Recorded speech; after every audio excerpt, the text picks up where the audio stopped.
That day at the U.S. Senate, a tense hearing unfolded when Senator Adam Schiff suddenly unleashed harsh words, bluntly calling John Kennedy a thug. But just seconds later, something no one expected happened. Kennedy's calm yet razor-sharp response turned the tables in an instant, leaving even his fiercest opponents stunned. This moment spread everywhere, for entirely deserved reasons. Before diving into the story, comment where you're watching from. And don't forget to subscribe so you won't miss the latest stories. The Senate Judiciary Committee hearing was expected to be a routine oversight session. Senators filed into the room, reporters crowded below the audience section, cameras constantly panning. But that day the atmosphere in the room was thick with tension, like the calm before an unseen storm. Senator John Kennedy, the Republican from Louisiana, sat upright at the table, pen in hand, eyes glinting with a mischievous spark ready to strike. Across from him was Adam Schiff, the seasoned Democratic politician from California, present as a witness to answer questions about turbulent times when he led the House Intelligence Committee. When the gavel struck to open the hearing, everything seemed set for the usual round of questioning. Kennedy asked about Schiff's role in the investigation into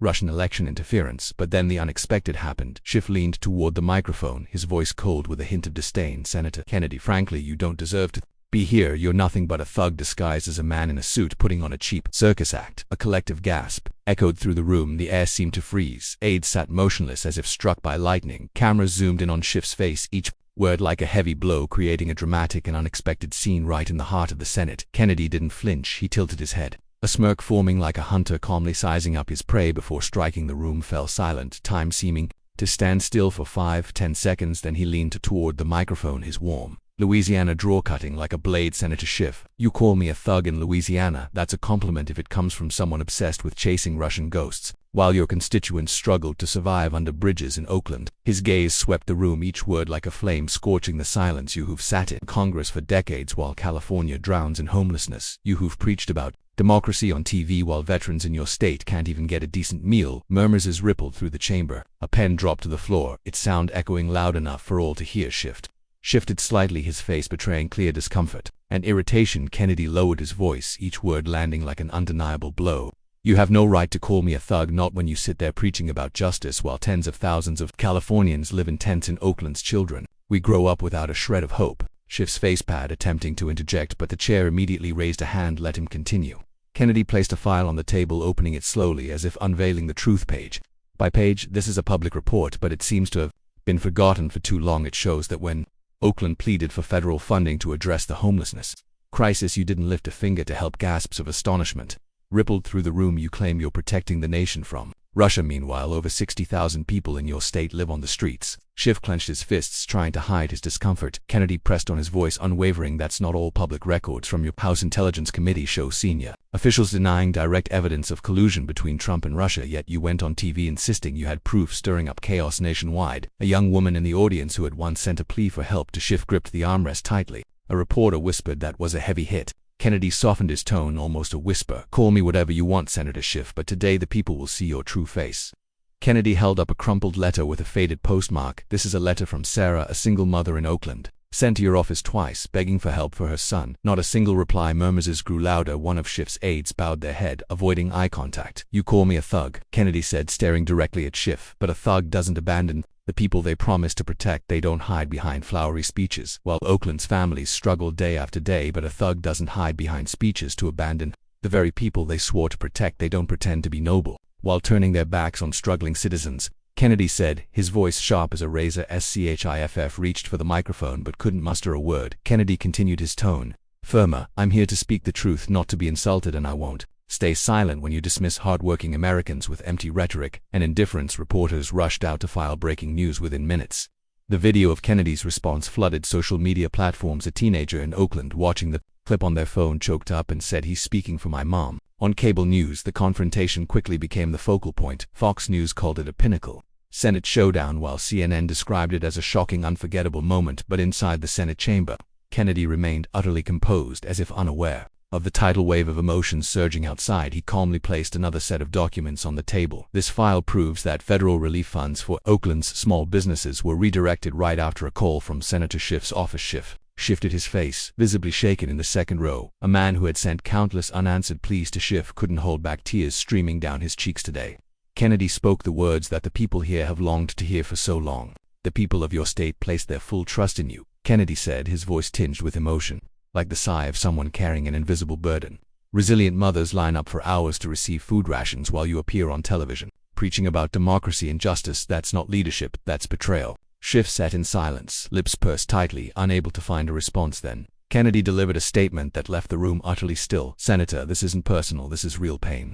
I grew up in Louisiana, where people know what it's like to. They struggle every day when you turn your back on your own people just to chase the spotlight. Who will stand up and speak for them?" A young reporter in the audience who had lived in Oakland couldn't hold back tears, whispering into a still active microphone, "I never thought a Republican could move me like this." Kennedy turned to the audience, his gaze deeper and more sincere than ever. "This isn't just about Washington, this is about the mothers in Oakland who have to bury their children while the leaders they elected are busy boasting on television." His words rang out slowly, each sentence clear and deeply personal. "In Louisiana, I've seen families struggle every day for a single meal. No one called to check on them, no one cared. And now when I see that same pain still present in the neighborhoods you claim to represent, Senator Schiff, I have to ask you, what have you done for them all these years?"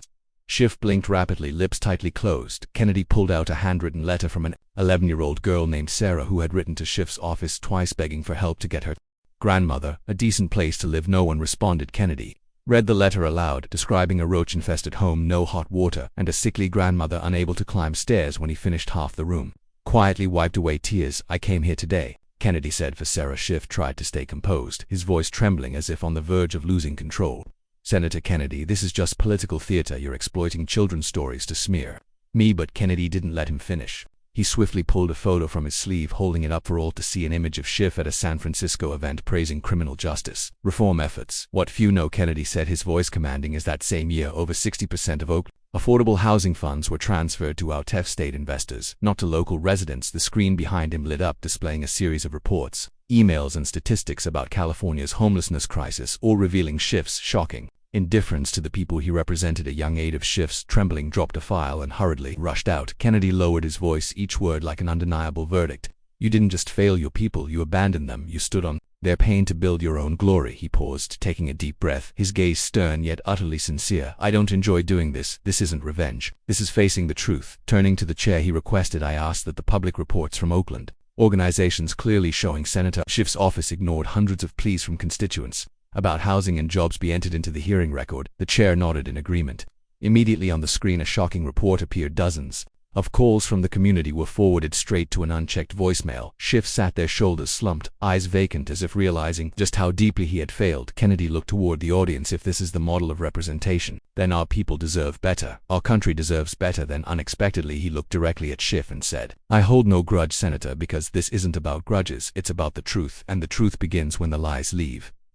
Room echoed with soft applause mingled with stifled sobs. A quiet but powerful shift had taken place, not out of hatred but out of truth, and the truth begins when the lies are exposed, Kennedy said, his voice low but full of strength. The room resonated with soft applause mixed with quiet sobs.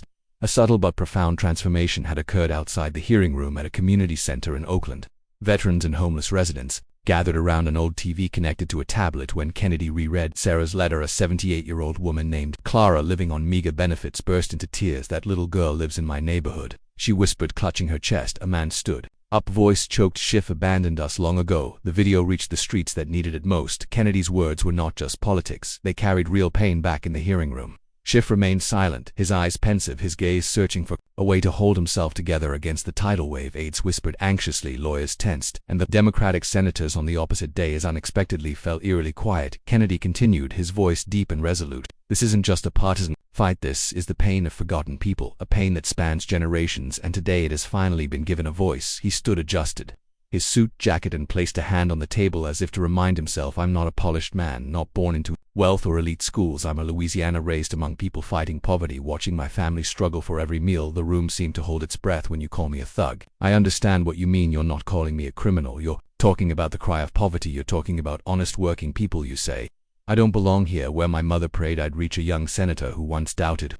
Kennedy bowed his head to the table. Another female colleague gripped her pen so tightly it snapped in half. "I stand here today, a United States Senator, not because of corruption or power, but because I never stopped trying, even when the world said I didn't belong here." The audience was hushed, many with tears in their eyes. "So no, Senator Schiff, I'm not a thug. I am the voice of every person you've forgotten." Schiff reached for the microphone, his hand trembling slightly, the initial confidence seeming to vanish in the wind. But before he could speak, Kennedy cut in, his voice gentle but sharp as a blade. "Don't speak yet, sir. Just one question. When was the last time you walked Oakland?" Streets without cameras trailing you. When was the last time you sat with a homeless person without a speech in hand? The question was like a razor-sharp dagger piercing through the hypocrisy and distance of power. Schiff fell silent. He couldn't answer. Kennedy placed a photo before Schiff taken at a memorial for a teenager named Jamal shot dead in a shooting in Oakland. Schiff had promised reform, but nothing changed. You forgot him, Kennedy said, not with anger but with deep regret. But his mother hasn't forgotten you. The cameras captured Schiff stunned silent, and for the first time visibly ashamed. When the hearing paused, the hallway overflowed with reporters, aides, and a stunned audience. Did Kennedy just dismantle Schiff's entire career without raising his voice? A Senate staffer whispered. An NBC reporter stood frozen, replaying the clip on their phone. Even political opponents were moved not by scandal but by truth. In a break room, two former Schiff aides sat quietly, eyes red. When a young man named Marcus spoke up, everything. Kennedy said, "We saw it. I used to believe in him." The other replied, "Until we were told not to answer letters from the slums because they didn't matter." Kennedy sat alone at his table, leafing through letters from Oakland and San Francisco. His hand trembled, slightly, not from fear but from the weight of those pains. The break ended and Schiff re-entered slowly, eyes downcast. The chair granted Kennedy the final word. "I know some today thought this would be routine politics, a debate. It's not." He turned to Schiff, his voice softer. "This is a reckoning." He held up the final document. "This report shows over $3 million in housing repair funds for Oakland and San Francisco went missing while those homes were overrun with mold leaks and unsafe conditions." He didn't shout, but his words struck like blows to the heart. That this information came from a whistleblower, someone who once believed in you. A man in the audience gasped. A contractor who had tried to fix those homes but was pushed aside. Schiff began to tremble. Schiff stood, his voice faltering. "This is a personal attack. This is an attempt to smear a senator serving the country." Kennedy shook his head lightly. "No, sir, this isn't about attacking you. This is about restoring dignity to the people you promised to protect," Kennedy said, stepping closer to Schiff, not with anger but with composure. "Power, not reputation, has made you indifferent. Power without humility destroys everything it touches." A few senators bowed their heads. "If this hearing were just political theater, sir, I wouldn't be standing here, but it's not. It's the truth, and the truth doesn't care about titles." Schiff blinked, his eyes welling with tears but quickly turning away as if unwilling to let anyone see that rare moment of vulnerability. Kennedy gently placed the letter from a girl named Sarah next to Schiff's microphone, his voice low but firm. "You never answered her, perhaps. Now you'll have to listen." The room sank into a profound, heavy silence, so thick that each breath seemed to echo like a painful sigh. Outside, across the nation, the hearts of ordinary people were breaking, not for the fall of an individual, but because someone had finally dared to stand up and speak for the forgotten and abandoned. Kennedy slowly scanned the room, his gaze touching each person as if conveying the deepest message. "I didn't come here for revenge. I didn't come to smear anyone. I came here for the people who placed their trust in you. They deserve answers." He turned to the audience, his voice suddenly soft and full of emotion. "Today in this room there is a woman named Mrs. Ellen Carter. She's 68 years old. Her roof collapsed last winter during a prolonged freeze and bone-chilling winds." The camera panned to an elderly woman in the third row, quietly wiping tears from her wrinkled cheeks, her face a mix of exhaustion and resilience. "She called the senator's office 7 times, and 7 times no one called back. She traveled here from Oakland on a borrowed bus ticket just to stand here to see us and to be heard." Kennedy's voice trembled, slightly quiet, like the pain that Mrs. Ellen and countless others endured. "She didn't ask for wealth, didn't ask for privilege, only for a safe home to live with dignity. Things you promised when she voted for you." Schiff kept his head down, his gaze pensive, unable to meet anyone's eyes. Kennedy leaned forward one last time, opening a small black notebook, its worn pages filled with trembling handwritten notes full of heartfelt pleas. "This isn't evidence to attack anyone," he said, his voice low and hoarse, as if speaking to himself. "These are letters, messages, bitter cries from people who once trusted and were ultimately abandoned." He raised the notebook high, his hands slightly trembling but his gaze resolute. "They trusted you, Senator Schiff. They believed in your promises, but in return they got only cold silence. Makeshift tent cities and broken promises like early season rain." Schiff finally looked up, his face expressionless, as if every ounce of vitality had been drained from him. A reporter whispered, voice choked, "Say something, sir." But Schiff remained silent, and in that silence there was a wordless message more powerful than any defense or explanation. The room seemed to sink into an endless moment where politics and power suddenly felt small before the weight of truth. In human hearts, the audience rose to their feet, applauding with a low but powerful resonance. Kennedy didn't smile. He whispered, "They matter, not me, they do." In decades, Schiff had controlled the narrative, but in a single morning, Kennedy handed it back to the people. The chair noted the time. "Senator Kennedy, you've made your point clearly. The hearing is nearing its close." Kennedy nodded, then looked at Schiff one last time. "I didn't come to destroy your career, sir. That was your choice. I just turned on the light." Schiff blinked rapidly, then lowered his head as Kennedy left the room. Reporters stood maintaining a respectful silence in the hallway. Mrs. Ellen Carter grasped his hand, whispering, "Thank you for seeing us." Kennedy, once mocked as a thug in a suit, stepped into history as a bearer of justice through truth, not anger, in a nearby meeting room. Young congressional interns watched the live feed. One whispered, "I thought Kennedy was just a loud voice, but today he was different." Another said he didn't defend himself with pride, he defended the people with their pain. Clips of his speech flooded social media. Veterans in San Francisco, single mothers in Chicago, workers in Ohio all said he spoke for us. In Louisiana, a retired farmer murmured, "This man, he understands." On MSNBC, the clip hit 10 million views in under 2 hours. A veteran editor muttered, "There's never been a hearing like this." Fox ran the headline, "Senator John Kennedy exposes decades of silence with one day of truth." Even channels critical of Kennedy couldn't look away. On a talk show, a liberal host wiped their eyes, saying, "I don't agree with his views, but today he wasn't a politician, he was a voice for the broken." Kennedy stepped outside to meet the people, including Sarah, holding a crumpled photo of her grandmother. He knelt down, hugged her, and whispered, "You matter, I hear you." The image spread across the internet. Schiff's office was shrouded in silence, phones ringing incessantly, staff avoiding cameras. Damage was clear that night. Families across the United States rewatched the C-SPAN recording, not for politics but for the haunting human truth. An elderly man in Tennessee told his grandson, "He's no thug, he's a warrior, not with fists but with heart." In an Oakland church, a pastor quoted Kennedy, "Power without humility destroys everything it touches." Decades of Schiff's control crumbled under the weight of unassailable truth. Kennedy didn't celebrate. He returned to his room, opened a book, and sat quietly, knowing this wasn't about victory, it was about awakening people before leaving the Capitol. Kennedy paused, looking back at the now empty hearing room. Faint light filtered through the windows, reflecting on the bare table where the microphone still stood. He gently placed an envelope there, not legal documents or cold numbers, but a heartfelt letter he had scribbled during the break, filled with his most sincere and candid words. In that letter, Kennedy wrote, "You could have been a beacon in the darkness, a giant in politics, but you chose ease over sacrifice, fame over mission. It's not too late to start again with the truth." An aide, witnessing this moment, eyes wide with respect, was speechless. The next morning, headlines blazed across every media screen. Moment that shook Washington. Kennedy confronts Schiff with truth. Thug or hero, Americans decide. In Oakland, San Francisco, Richmond, the atmosphere was unlike any ordinary day. People gathered not to protest but to listen, to share their own stories. Churches opened their doors. Community centers overflowed. A mother, hands trembling, played Kennedy's speech on her phone, tears streaming down. He didn't yell, didn't curse, he just spoke, and I felt every word as if it were my own heart speaking. Meanwhile, Senator Schiff's office remained eerily silent, with no statements or responses. In contrast, Kennedy's inbox overflowed with letters, stories brimming with pain and hope. By midday, it was clear this was no ordinary political moment. It was a profound shift in culture, in the souls of those long forgotten. On podcasts, teachers, students, and radio hosts quoted Kennedy with deep empathy. "Power without humility destroys everything it touches." In a small classroom in the heart of Oakland, a student whispered to a friend, "I wish my dad could have heard this." The letter, Kennedy's words, were like a smoldering ember, igniting, awakening millions of weary hearts. President Trump addressed the nation. What Senator Kennedy did yesterday wasn't politics, it was action for the people. Schiff finally appeared before the cameras, his voice low. "I have no comment at this time," he said, pausing as he noticed a reporter holding Kennedy's letter. He bowed his head. The damage was clear, but the truth had entered and refused to leave. In Oakland, an emergency church meeting drew over 300 people. Laura, a former Schiff campaigner, held a photo of her son killed in a shooting. "I begged him for funding to clean up the neighborhood. He said he'd take care of it. That was ages ago."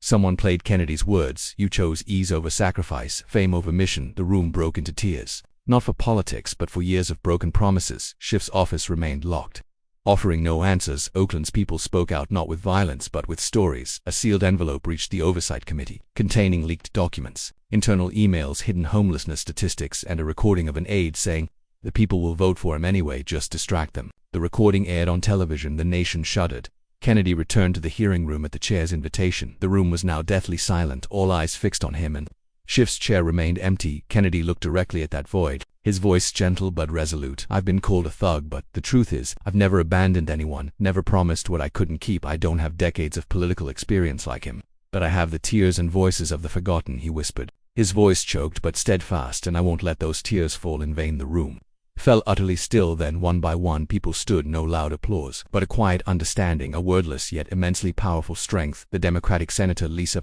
Monroe from the opposite bench stood with red eyes and a trembling voice. "I'm not here to praise Senator Kennedy or to polish anyone's politics. What he did transcends those calculations. This is real pain, the pain of millions of people we've sometimes forgotten while chasing power games. As a public servant, I too have forgotten that pain." Party lines seemed to dissolve in that moment. The hearing chair voice, heavy with emotion, said solemnly, "Today we didn't witness a political victory, we witnessed a victory of conscience and morality." Within 24 hours, murals appeared across Louisiana streets quoting Kennedy, "You may hold power, but we, the ones carrying pain, know that pain outlasts all politics."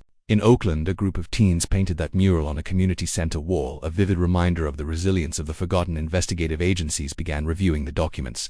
Kennedy made public undeniable accusations of governmental indifference. A former close aide of Schiff appeared on television, eyes admitting, "We stopped serving the people long ago." No one dared speak up until John Kennedy did. Social media erupted, spreading thousands of stories from Louisiana to California for the first time.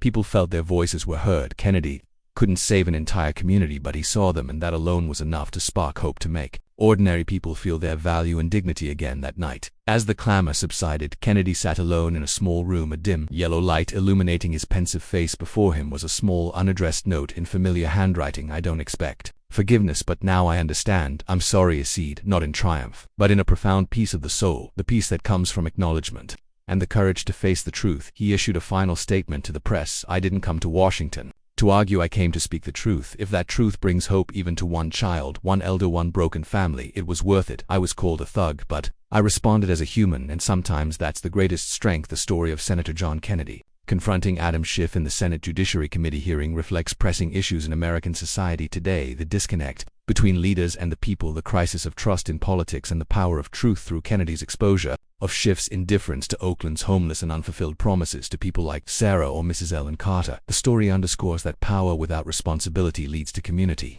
suffering. Sarah's letter, the dilapidated homes in Oakland, and Mrs. Clara's tears at the community center symbolized the forgotten, those abandoned by the political system. Kennedy, with his witty yet incisive style, not only challenged Schiff but also ignited hope by turning on the light to the truth. As he said, rather than seeking revenge, the lesson from this story for every American in real life is dare to speak up and act for justice. Even when facing power like Kennedy, we don't need grand titles to make change. A letter, a call, or a story shared on social media can awaken a community. Learn from Mrs. Ellen Carter, who overcame hardship to attend the hearing to be heard. That persistence and presence can change the narrative. Ultimately, as Kennedy emphasized, truth and dignity are the foundation of a just society. In daily life, listen to people like Sarah, support your neighbors, and prioritize responsibility over fame. That's how we rebuild trust and heal America's wounds today. Stay tuned to spread the truth and honor voices like Sarah and Mrs. Ellen Carter. Thank you for joining us, and see you in the next video to continue the journey for justice.